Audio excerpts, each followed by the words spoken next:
দিদি, তোমার নামে এসব কি শুনছি? পশ্চিমবাংলার সবাই তো তোমার নামে নিন্দা করছে। এই যে তিলোত্তমার এই ব্যাপারটা নিয়ে তথ্য প্রমাণ লোপাটের পিছনে নাকি তোমারই হাত রয়েছে।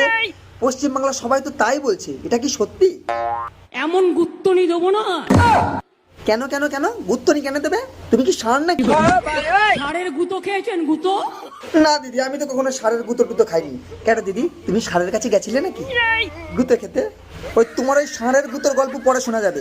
তিলোত্তমার তথ্য প্রমাণটা যে তুমি লোপাট করেছো সেটা স্বীকার করলেই তো হয়ে যায়। ওই ব্যাপারে যা বলার বলো।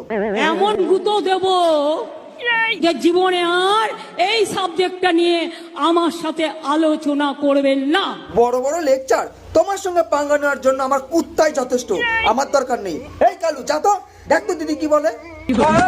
আমি বন্দুকের থেকেও ভয়ঙ্কর, আমি সুনামির থেকেও ভয়ঙ্কর, আমি টর্নেডোর থেকেও ভয়ঙ্কর, আমি তুফানের থেকেও ভয়ঙ্কর। কি করে